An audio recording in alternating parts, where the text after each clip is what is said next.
Manuel, tu me disais donc que tu étais une proie facile. On ne devrait pas dire ça d'ailleurs, c'est pas bien pour le Parti communiste. Mhm. Enfin bon, donc tu rencontres cet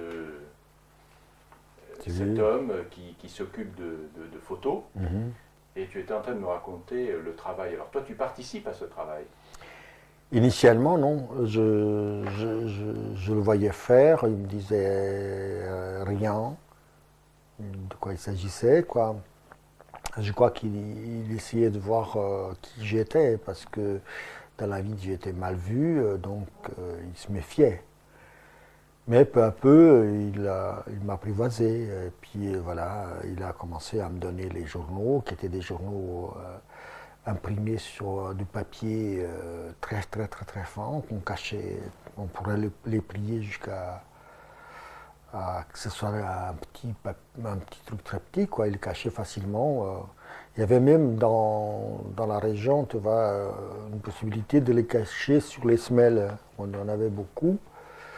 Tu vois, il y avait une semelle des chaussures qui était déclouée et tu mettais entre les semelles euh, les journaux, quoi.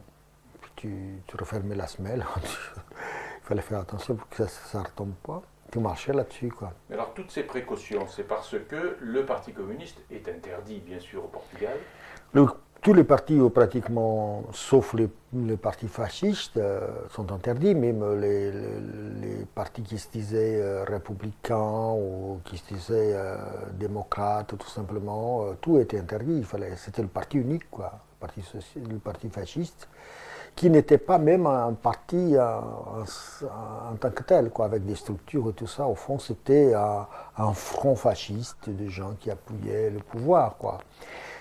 Et cela a été possible parce que peu à peu, Salazar a créé cette célèbre PID, qui était la police politique de l'État, quoi, qui, elle, va même faire peur aux militaires.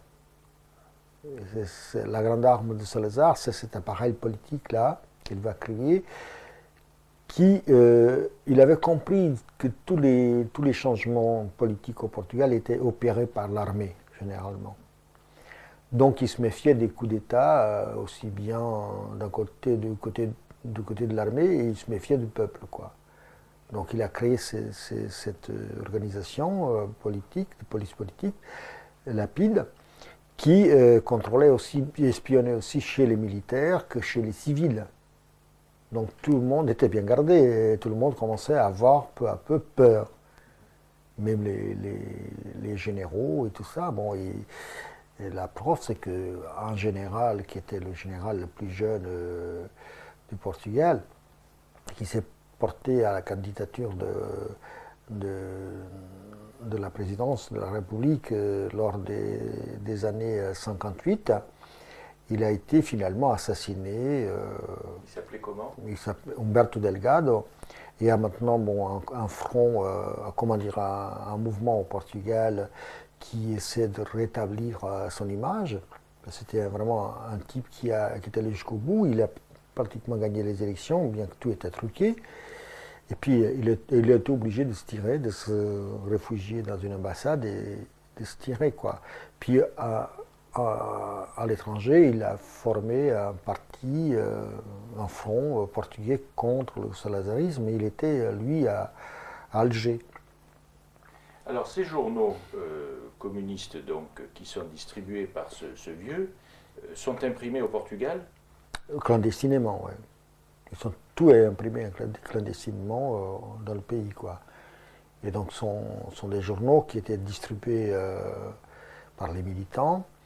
Et bon, dans le cas où j'étais, il y avait ces camponais parce qu'ils s'adressaient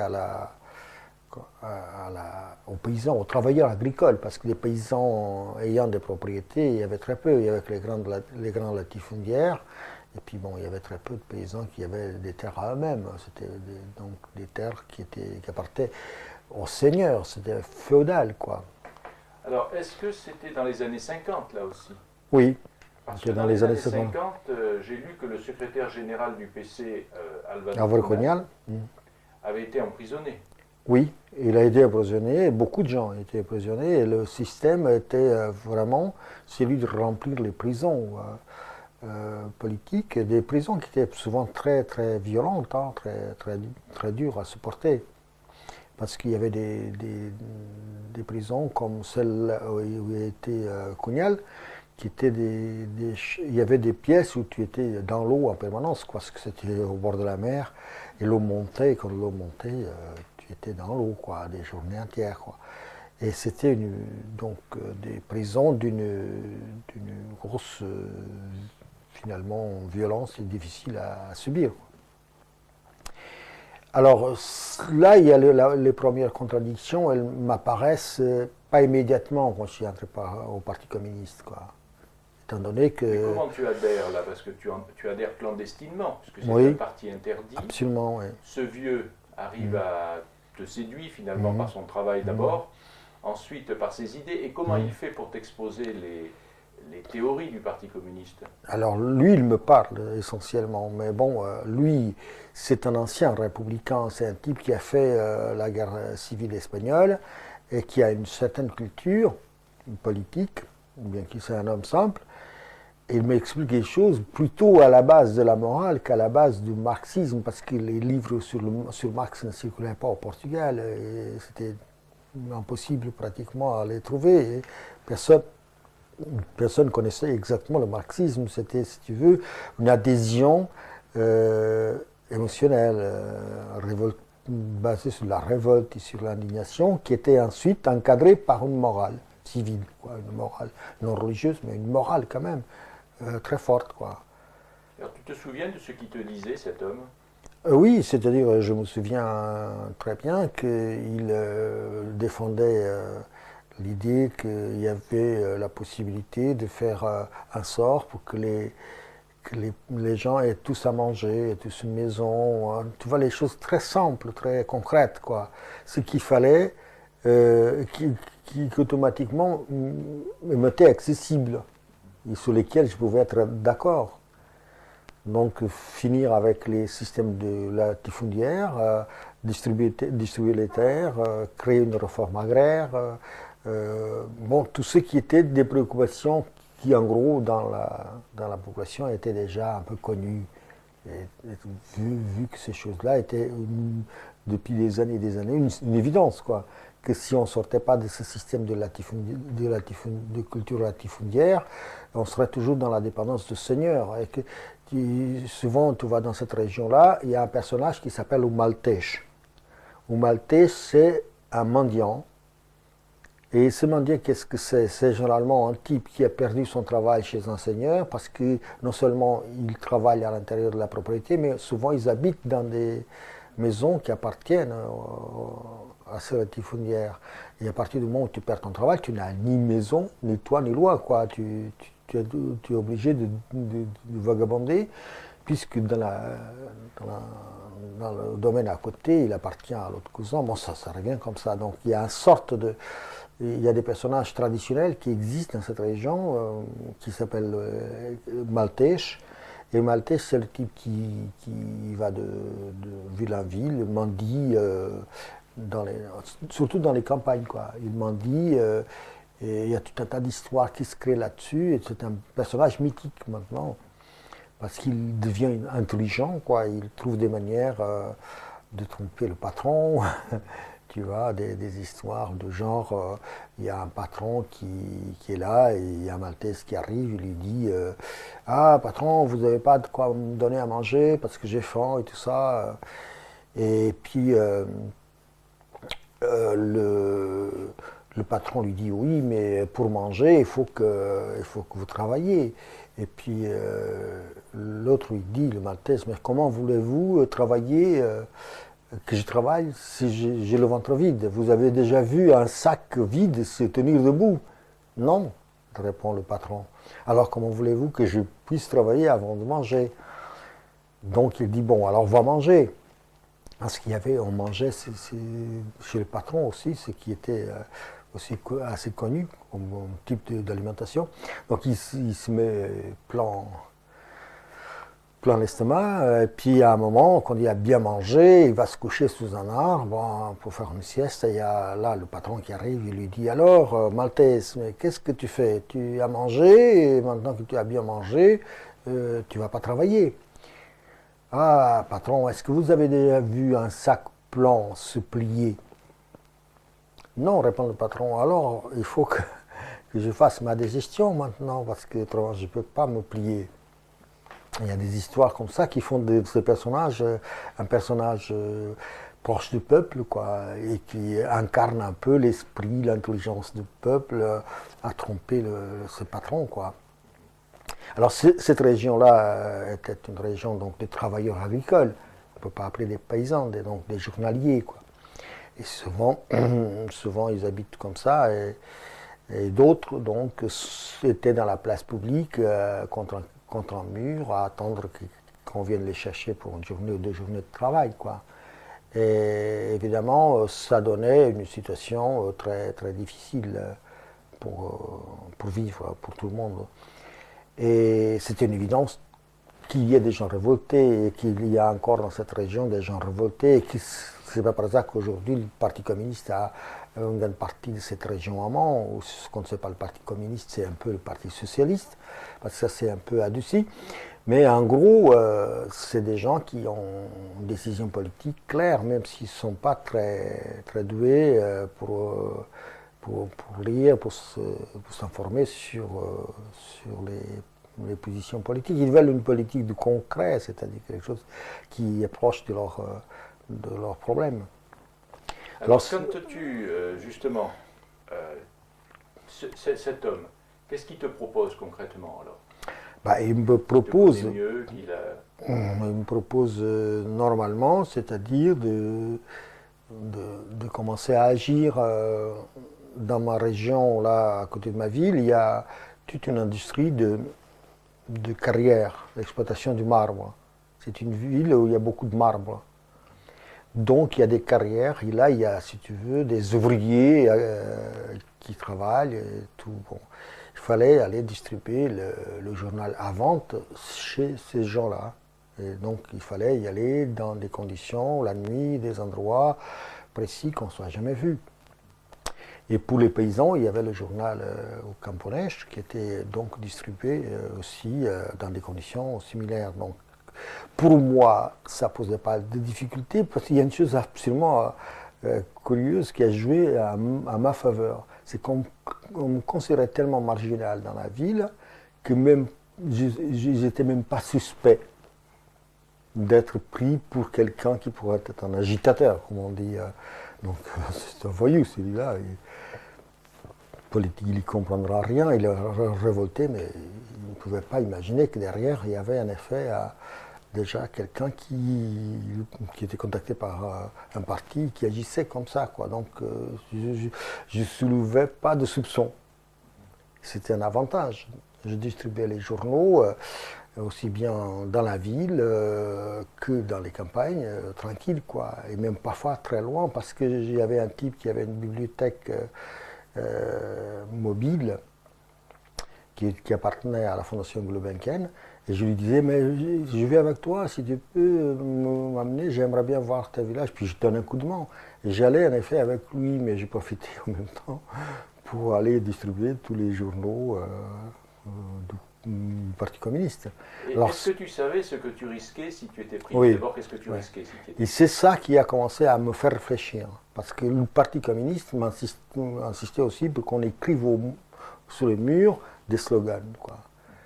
Et il y avait ce slogan qui était écrit sur les murs, te valait 10-15 ans de prison. Donc moi je refusais. Et je proposais des actions révolutionnaires. Carrément visibles, quoi. Qu'est-ce que tu imaginais comme action révolutionnaire? Par exemple, dans ma ville, il y avait, une caserne avec des militaires et tout ça. Et puis en dehors de la caserne, à un endroit, il y avait un dépôt de munitions, quoi. Et moi, j'avais des trucs un peu trop dangereux. C'était de prendre ces trucs de munitions et de dire, bon, maintenant, vous cédez aux revendications qu'on fait ou on fait sauter la ville, quoi. C'était un peu fou, évidemment. C'était des solutions plus radicales que celles qu'un parti pourrait me proposer. Parce qu'à cet âge-là, tu veux tout rien. Ou ça marche pas, mais tu peux pas. Et d'autre part, je comprenais que le Parti communiste, j'avais compris une chose, c'était que je distribuais un journal pour les paysans, qui était le Camponès, mais qui, malheureusement, 80% ne savaient pas lire. Évidemment, à cela, on me répondait, oui, mais il y a toujours un qui sait lire, qui le lit pour les autres, quoi. Mais il y avait une solution à trouver, c'est-à-dire, je dis, mais je passe mon temps à risquer ma vie, à distribuer des journaux à des gens qui ne savent pas lire. C'était déjà quelque chose d'absurde, quoi. Et quel était l'accueil quand tu donnais ces journaux? Les gens savaient ce qu'il y avait dedans? Normalement, je ne donnais qu'à des gens sûrs, parce qu'autrement, je me ferais vite attraper. Et les autres, ils étaient posés à des endroits où les gens travaillaient. Donc, ils y trouvaient, par hasard, le papier, donc le journal. Je les mettais à des endroits où, vraiment, je savais j'avais repéré les endroits où ils travaillaient et tout ça. Et je savais très bien où ils allaient, à quelle heure ils allaient à tel endroit. Et, bon, j'observais, quoi. Et je plaçais les journaux à un endroit précisément où ils allaient les trouver fatalement. Mais ils ne savaient pas qui était-ce qui les posait là. Et alors, quand donc toi tu proposes des actions beaucoup plus efficaces d'après toi, le parti ne les accepte pas ou tu les proposes aux vieux qui... Oui, les vieux ont fait la critique. Et en même temps, bon, il y avait un refus systématique. Et puis, à un moment donné, je commence à comprendre, bien que j'aimais beaucoup le vieux, je commence à comprendre que plus des gens étaient, plus il y en avait des gens qui étaient emprisonnés, mieux c'est.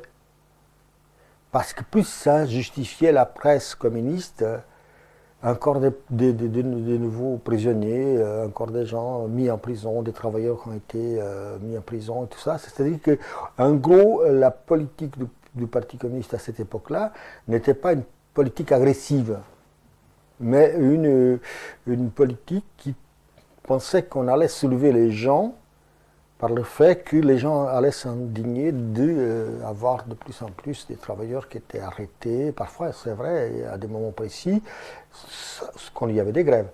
Les types venaient avec des camions, ils ramassaient les gens comme ça dans des camions, ils les ramenaient à Lisbonne, dans les prisons, quoi. Donc, toute la stratégie, c'était de faire arriver le maximum de gens dans les prisons pour pouvoir faire du bruit, essayer de soulever les gens, l'indignation. Donc, un travail de longue haleine, de sape, de la mollesse et de l'indécision vers une prise de conscience et de révolte parce qu'il y avait des gens qui étaient arrêtés. Mais entre-temps, tu en étais victime de ce propre système parce que le Parti communiste était intéressé que tu allais en prison. Sinon, sa politique s'écroulait. Alors toi, bien sûr, la prison, tu savais ce que c'était, tu en avais entendu parler. Et oui, ça, je ne voulais pas du tout, quoi. Me trouver dans des situations comme ça. Et du coup, j'ai compris le système. Et je me suis dit, ces gens-là, ils ne jouent pas franc jeu. Parce que les gens qui allaient se faire arrêter, ils ne savaient pas qu'en gros, c'était aussi un des objectifs de leur propre parti, de les faire arriver en prison. On ne leur avait pas dit. Non, absolument. Donc, il y avait une sorte de manipulation dont je me sentais aussi concerné. Et dans cette j'étais à la fois manipulé par un groupe qui était le groupe des responsables du parti, qui eux, ils savaient qu'ils faisaient cette politique, qui conduirait un jour à l'autre à faire en sorte que je sois mis en prison. Et alors toi, ton seul contact avec le parti, c'est ce vieux. Tu ne rencontres pas d'autres personnes, de cellules, de... Oui, donc il y avait une cellule. Et c'est ça que je voulais te parler parce que c'était intéressant. C'est-à-dire que la police politique, la première fois qu'elle vient dans la ville, il y avait 2 cellules. Donc, par exemple, j'ai une cellule de 6 personnes. La police politique arrive, elle prend 3. Elle laisse les autres 3. Elle amène ces 3, ça c'est à la fin déjà, dans la partie plus intelligente du fascisme. Elle amène ces 3 en prison, et au bout de 4, 5 mois, 6 mois, qu'est-ce qui se passe? Les 3 qui sont restés vont recruter d'autres 3 personnes. Et dans ce cas-là, à ce moment-là, la police lâche les 3 qui ont été en prison.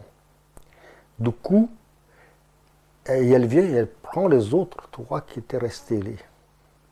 Tu vois la manœuvre. Donc, qu'est-ce qui se passe? Le parti, non, ils ont parlé en prison. Donc, exclu du Parti communiste et condamné comme des lâches, quoi. Ils ont parlé. Donc, tu vois le système. La police laissait les 3 à nouveau se démerder, à nouveau qui allait recruter sans fond. C'est un système sans fond. Et au commencement, j'ai cru qu'il y avait que la police qui était au courant de cela. Puis je n'ai compris que non, que le Parti communiste lui-même savait, ne pouvait pas l'ignorer. Donc ça faisait aussi partie du système de perversité. Alors, à partir de là, évidemment, je commençais à poser des problèmes, quoi. Toi, tu as été recruté dans une cellule. Oui, c'est-à-dire ce bonhomme qui m'a recruté, le vieux, il y avait une cellule.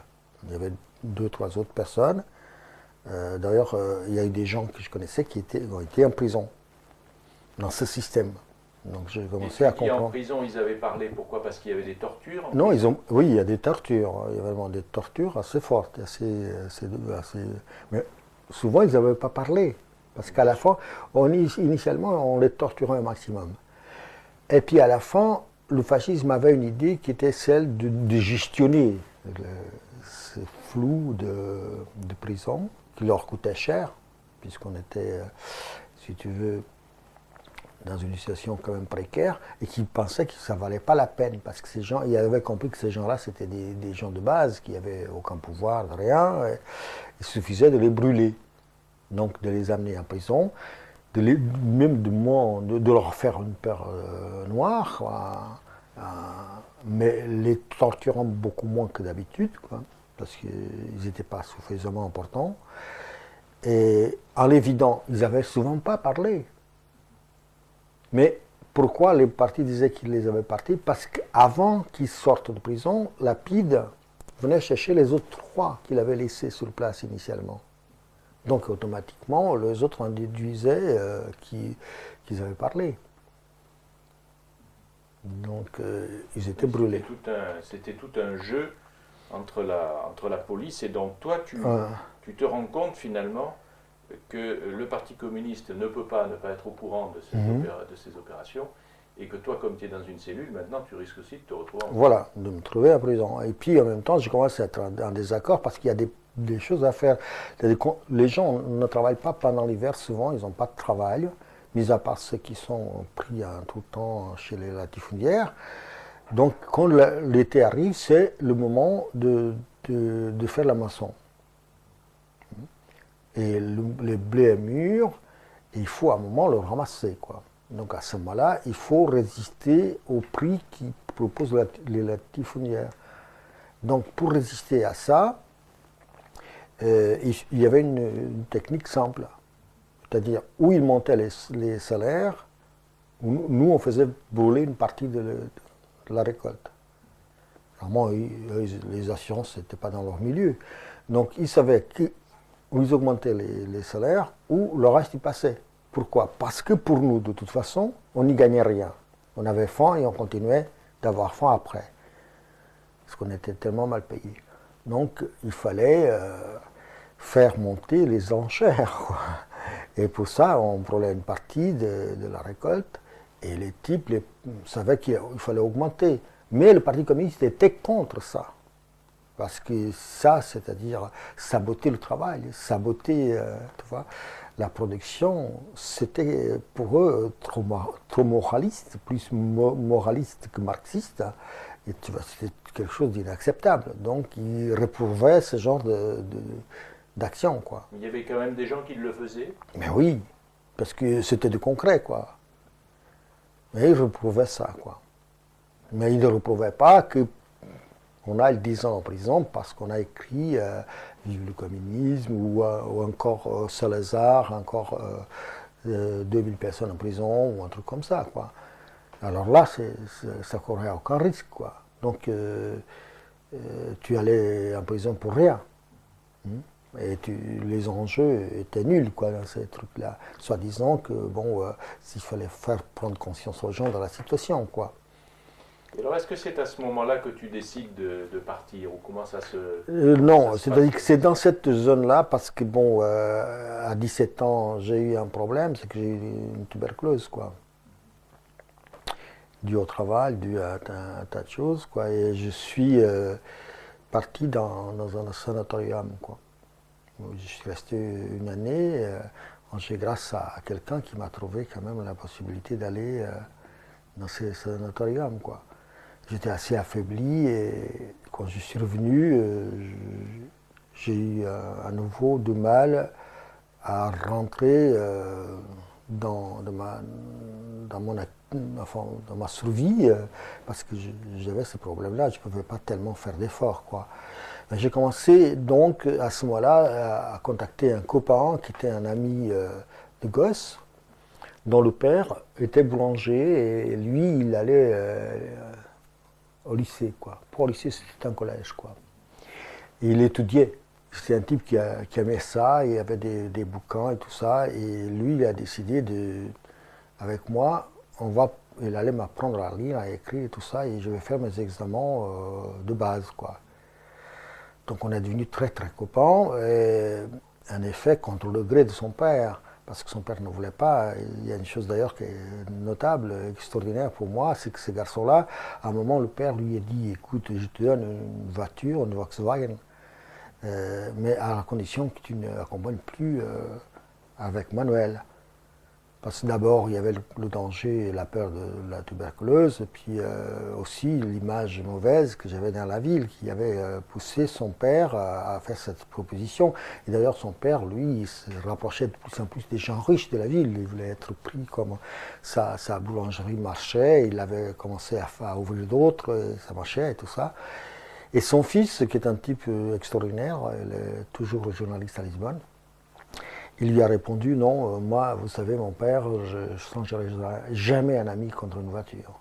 Et ça, c'est extraordinaire, hein, parce que c'était une génération, là, maintenant je me rends compte qu'il y avait une génération là qui était très, très, très spéciale, qui avait, je sais pas, il y avait des conjonctures qui faisaient que ces gens-là, ils étaient très, très décidés, quoi. C'était ma génération, une génération très décidée. Et là, c'est la génération qui va dire définitivement non au fascisme. On crève ici, ou alors si on ne crève pas ici, on se tire. Mais on ne va plus accepter ça, quoi. C'est radical. Ou la prison, ou l'exil, mais pas le compromis. Pas de tout compromis. Des gens comme moi ne pouvaient pas accepter le compromis. Il fallait ou partir, ou rester, mais si je restais, je savais ce qui m'attendait, quoi. Donc j'ai appris à lire, à écrire, et tout ça, et c'est très intéressant parce que dans ma ville, il y avait un journal. Et puis je me suis mis à écrire des poèmes, quoi, publiés dans le journal, quoi. Et ma mère était un peu fière. Elle a montré, je me souviens parfaitement, elle a montré ça à mon père. Et mon père lui a dit, écoute, va chez le boulanger pour voir combien de pain il te donne contre ça, quoi. C'était son mot, quoi. Et son jugement en même temps, quoi. Mais du coup, là, tu vois, j'avais appris à lire, à écrire, il me passait des bouquins, j'écrivais des articles, et j'étais subitement très emballé, quoi. Mais j'étais encore donc dans le Parti communiste, quoi. Alors tu avais eu un cours particulier, en somme, avec ce copain. Oui, voilà, c'est un copain qui, en plus, il aimait ça, c'était un type très intelligent. Et il s'appelait comment? Il s'appelle Diamantino Bravo. Et le Bravo, il le mérite, quoi. Parce qu'il était vraiment, il a été vraiment bravo à l'époque. Il l'est toujours, ce garçon-là. Il avait une habileté extraordinaire pour dessiner et tout ça, donc il était parti à Lisbonne pour faire l'école de Beaux-Arts, mais là il a trouvé une nana, et puis bon, il s'est mis à vivre avec cette nana, encore là contre l'avis de son père, et puis il a dû abandonner l'école de Beaux-Arts parce que son père lui a coupé les sources, quoi. Il a vécu comme ça, journaliste. Est-ce que cet ami partageait tes idées? Oui, maintenant non, il est différent. Mais à l'époque, il partageait mes idées. Mais bien qu'il était mon ami le plus intime et c'est lui que j'aimais le plus, parce qu'au fond, je l'aimais beaucoup, ce garçon. Il m'a tout donné. Il me donnait des chemises, tu vois, des chaussures, si tu veux, qu'on y avait quelque chose qu'il pouvait me donner, il me donnait. Il me donnait des bouquins, il me discutait avec moi, il était vachement intelligent, très intelligent, et puis il piquait, tu vois, il provoquait tout ça, quoi. Et simplement, je ne l'ai jamais dit que j'étais au Parti communiste, que je distribuais des comment ça s'appelle, des journaux. Il y a un seul type qui l'a su parce qu'il m'avait vu. Et là, je ne pouvais pas éviter. La seule manière, c'était de l'avoir avec moi et de le compromettre. Donc, c'était un ami. Mais là, j'étais quand même assez bien formé à ce niveau-là, parce que, comme il m'a repéré, j'avais fait une bêtise, c'est-à-dire que j'étais mettre carrément les journaux chez la garde républicaine, comme provocation totale, tu vois. Et il m'avait. Après, je me mettais aussi dans les boîtes postales partout, quoi. Puis il m'avait vu avec un à la main, quoi. Et puis il m'a dit, mais qu'est-ce que tu fais là et tout ça. Puis bon, je ne pouvais pas faire autrement. Et dans ce cas-là, je l'ai mis aussi à distribuer avec moi, mais tout en ne lui disant pas d'où ça venait, pour qu'il ne puisse pas non plus me trahir. Mais autrement, je ne disais à personne. Il y avait lui et les deux autres personnes qui étaient dans cette cellule-là qui savaient que j'étais parti. Bon. En gros, le vieux est arrêté.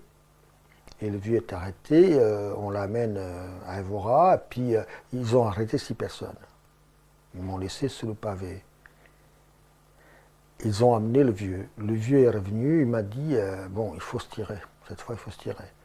Et je m'étais fait parmi les amis, et grâce à ses copains, à moi, il y avait un autre garçon qui était au collège avec lui, dont le père était, comment dire, avait un rôle important à la mairie.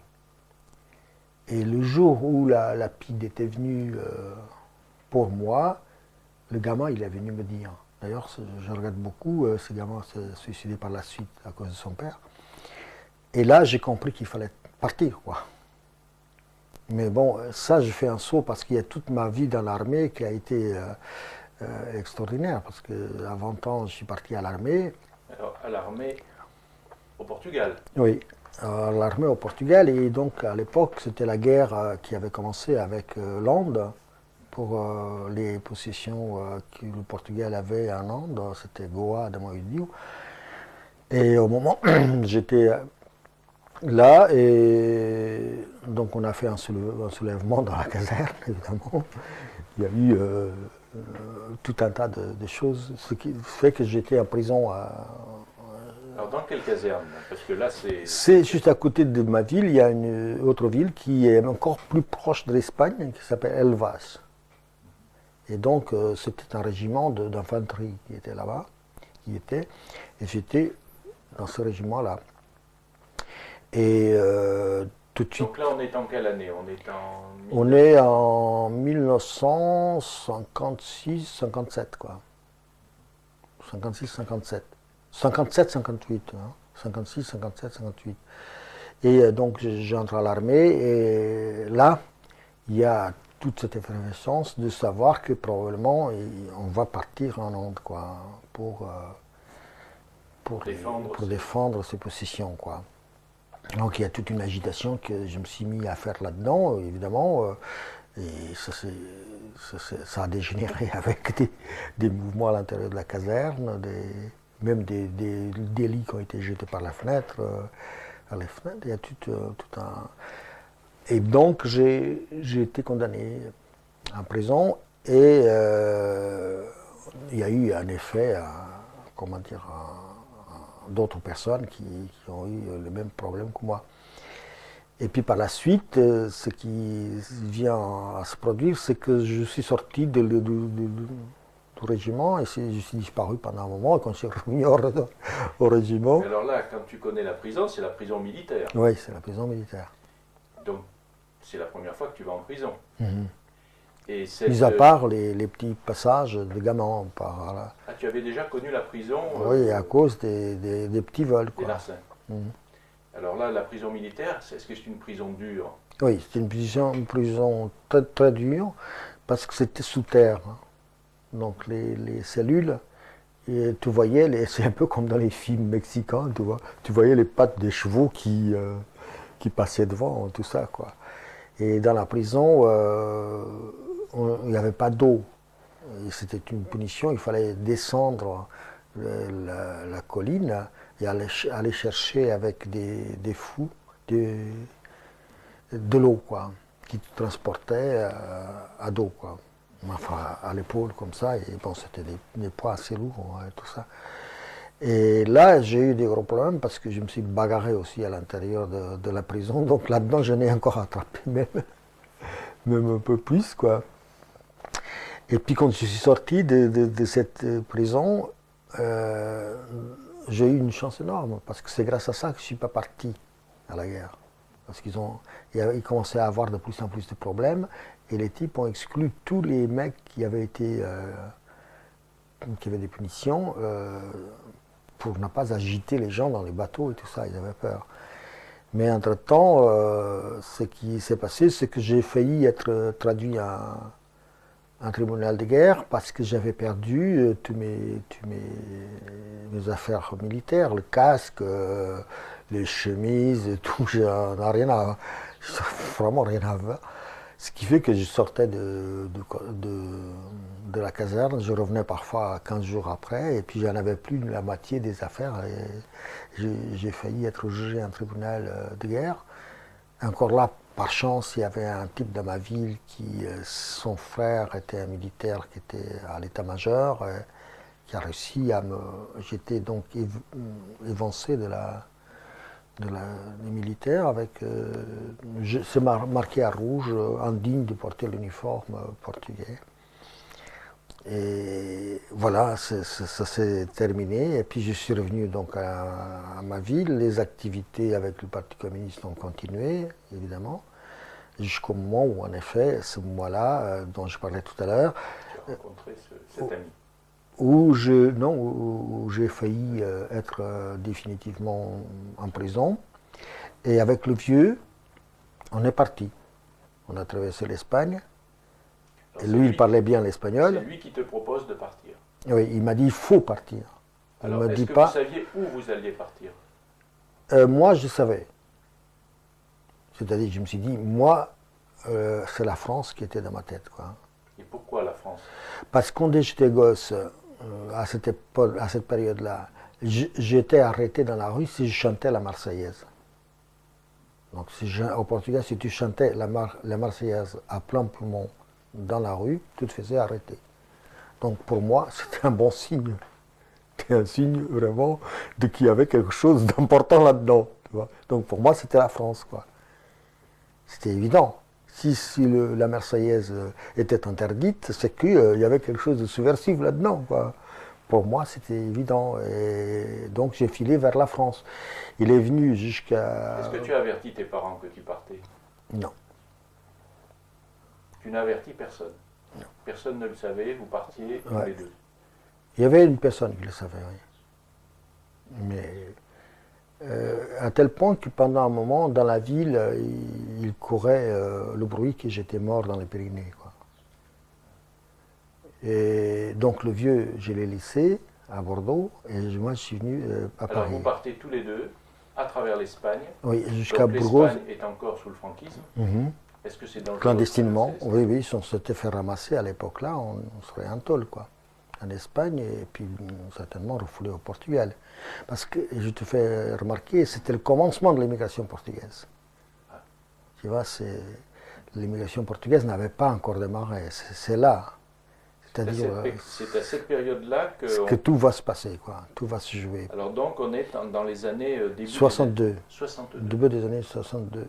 Donc, entre-temps, dans ma région, il y a eu un soulèvement. Et tu te souviens quel jour tu pars du Portugal? Ouais, je ne me souviens plus. Mais tu sais que c'est l'année 62. Oui. Pour une raison très simple, c'est qu'à Noël, il y a eu une tentative de prise d'assaut d'une caserne dans ma région. Et il y avait beaucoup de gens comme moi qui participaient à ça, quoi. Et donc, la répression était très forte à ce moment-là, parce que c'est un coup qui était susceptible de prendre beaucoup de force, quoi, et de renverser le régime, quoi.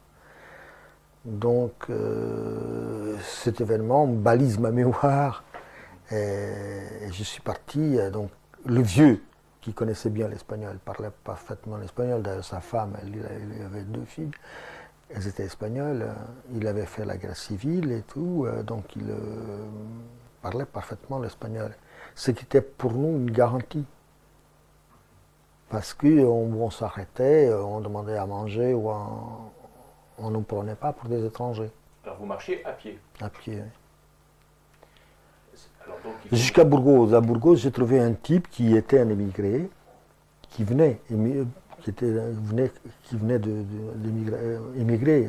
de la France, et lui, il était en voiture. Et donc, on est arrivé jusqu'à Hendaye en voiture, et puis il m'a dit, il faut passer à côté, et tout ça, de la frontière. Bon, il connaissait tout, quoi. C'est comme ça que je suis arrivé en France. Après, par la suite, on a pris le train. Alors, passer la frontière, quel papier tu avais pour passer? J'avais une carte d'identité. Et bon, à l'époque, il n'y a pas eu de problème pour passer de l'autre côté. Simplement, c'est après, à Paris, que j'ai eu des problèmes. Donc là, tu passes la frontière légalement, si on peut dire, puisque on n'avait pas besoin de visa. Légalement à côté, quoi. Parce qu'on n'avait pas besoin de visa pour venir en France. On rentrait comme ça avec un passeport. Avec un passeport. Et donc tu es accompagné par le vieux, et tu es accompagné par cet Oui, que lui, il est passé, et nous, on est passé à côté. Ah bon? Oui, il savait déjà où il fallait passer. Et là, maintenant que je connais bien le Pays Basque, c'est une facilité incroyable. Oui, parce qu'il y a beaucoup de passages là-bas dans le Pays Basque. C'est sur les spécialistes des passages. Absolument. Et des passeurs. Des passeurs. Donc, mais toi, tu es passé avec un passeur ou tu es passé par Non, avec le type qui avait la voiture qui nous a laissé à l'endroit où il fallait passer. Oui, mais il y avait un poste de police là où tu es passé? Non. Donc tu es passé... Normalement, il y a le lieu pour le poste de police. Mais il n'y avait pas. Ah voilà. Il y avait des heures où il y avait, des autres heures où il n'y avait pas. Et donc tu arrives à Bordeaux d'abord, en voiture, avec ce monsieur? Oui, le vieux, il est resté là-bas. Oui. Et puis, moi, il m'a laissé là, le type de la voiture, et je suis venu en train jusqu'à Paris. Et là, tu as de l'argent pour prendre le train? Oui, c'est de l'argent portugais que j'avais. J'ai acheté là un billet de train. Et tu arrives à Paris tout seul? Je suis arrivé à Austerlitz tout seul. Et d'ailleurs, c'est très marrant parce que quand je suis sorti de la gare d'Austerlitz et que je suis tombé sur le métro, j'ai tout de suite compris qu'il fallait prendre le métro, quoi. Et tout simplement, j'ai fait 2-3 stations et c'était marqué Bastille. Or, Bastille dans ma tête, c'était quelque chose dont j'avais entendu parler. Bastille, donc je descends ici, quoi. Et je suis descendu à la Bastille, évidemment. Et c'était parce que le nom me disait quelque chose, quoi. Je ne savais pas tellement quoi, mais j'avais déjà entendu ces mots-là, quoi. Comme il y avait des choses, tu vois, qu'on connaissait un peu sous la France à cause du passé, quoi, de l'histoire, des bruits, des choses qui... Il y avait même une voisine de Pigos qui avait un bonhomme tout le temps encadré dans son mur, bien encadré, qui était respectueux et tout ça. Et un jour, je lui ai demandé qui est, c'était quelqu'un de sa famille. Il m'a dit non, c'est Napoléon. Et Napoléon est entré comme ça dans ma vie, tu vois. Je dis, mais pourquoi vous avez Napoléon? C'était un grand homme. Et pour elle, Napoléon, c'était un sauveur. Et pour son mari, c'était un sauveur, un révolutionnaire, quoi. Tu imagines? Donc Napoléon, je l'ai rencontré comme ça. Juste dans une porte plus bas dans la maison à côté, quoi. Donc il y a des petites choses quand tu es gosse et que tu as peu de choses.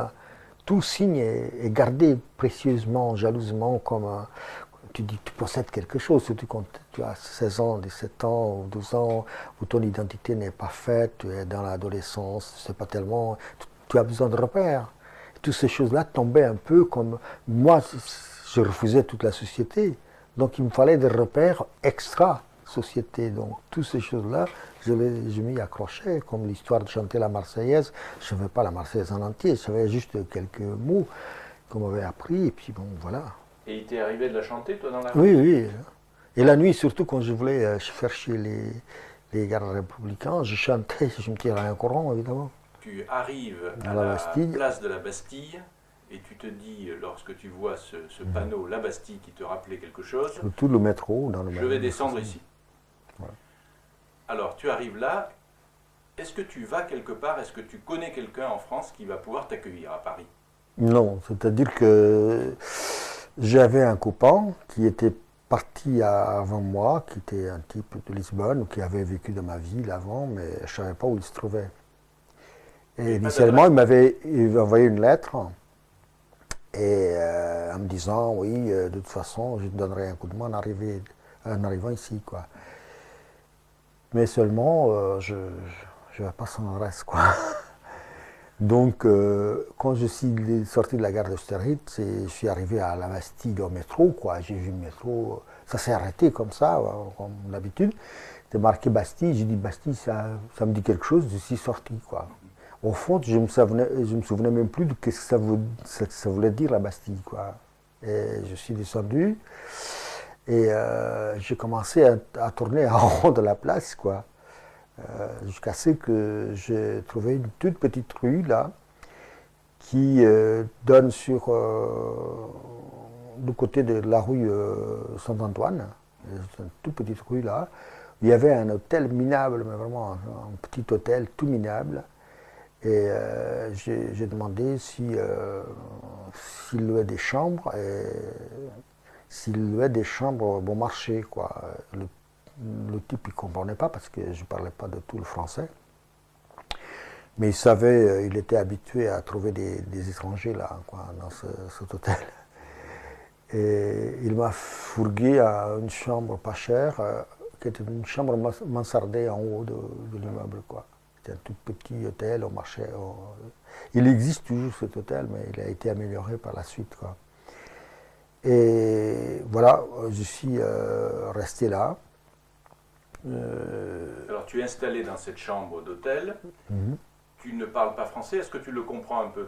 Non, pas du tout. Rien du tout. Pas du tout. Pas du tout. Et qu'est-ce que tu as l'intention de faire là quand l'intention que j'avais, c'était immédiatement de chercher des Portugais, y compris donc ce garçon que je savais qu'il était à Paris, qu'il travaillait à l'époque chez Citroën. Et je me suis dit, par lui, je vais peut-être trouver quelque chose, quoi. Alors la difficulté, c'était de le trouver, que c'était pas facile. Et je me suis mis à la recherche donc de ce garçon d'une manière un peu au hasard, quoi. Alors, comment tu as procédé? Parce que tu ne pouvais pas aller ni à l'ambassade du Portugal, ni nulle part. Oui, nulle part, carrément. Et j'avais aucune idée de ce que c'était Paris. En gros, je pensais que c'était un peu comme Lisbonne, un peu plus grand, quoi. Je ne pensais pas que c'était aussi énorme. Bien qu'à l'époque, Paris avait quand même encore un aspect ville, quoi. Oui. Maintenant, c'est une mégapole, quoi. Et donc, je me suis mis à la recherche de ce type en ayant l'intuition de penser qu'il devait plus ou moins tourner dans tel ou tel quartier possible. Enfin, je voyais les aspects des quartiers, je disais là, c'est possible, c'est pas possible. Et ce qui est curieux, c'est qu'en effet, au bout du deuxième jour, je l'ai trouvé à quelques mètres de l'hôtel. C'était absolument incroyable. Et ce qui est très marrant, parce qu'il habitait rue Saint-Antoine. Si tu veux, à peut-être 50 mètres de l'hôtel où j'étais, quoi. C'est un coup de chance, alors. Ah, c'est un coup absolument extrêmement bizarre, quoi, parce que, en plus, il habitait donc une chambre de bonne en haut, avec un autre copain portugais qui était venu de Gaman à Paris, parce que sa mère était venue très tôt, avant l'immigration, et qui travaillait avenue de Madrid, par là, à Bologne. Elle était cuisinière chez chez quelqu'un qui avait des moyens. Donc elle faisait la cuisine toute la journée. C'était très intéressant parce que au bout très vite, on n'avait pas d'argent et on était 4 ou 5 à bouffer, à bouffer la cuisine qui restait donc là-bas, jusqu'à ce que la patronne a découvert le poteau rose et a fini avec ça. Mais pendant un mois ça a duré, on s'alimentait comme ça là, chez elle. Alors ce copain s'appelle comment? Tu te souviens de son nom? Il travaille toujours en France? Non, je crois qu'il est au Canada. Et l'autre qui était... Alors ce qui est terrible, c'est que maintenant je ne me souviens pas de son nom. Tu ne te souviens plus de son nom? Et ce qui est intéressant, c'est qu'au fond, son oncle était de ma ville. Et c'était un homme de gauche de ma ville qui était enseignant au collège. Donc il y avait un collège qui était pour les enfants, des gens qui avaient des moyens.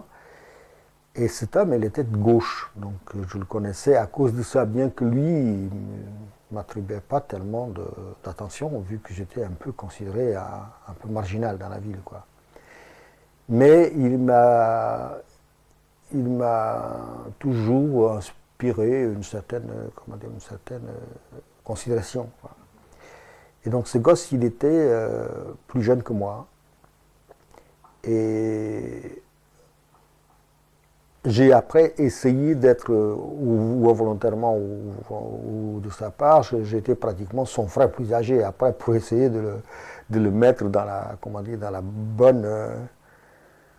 bonne ligne, hein, parce que à Paris, je sentais le danger très, très, très immédiatement. Je me suis dit, s'il n'y a pas une grosse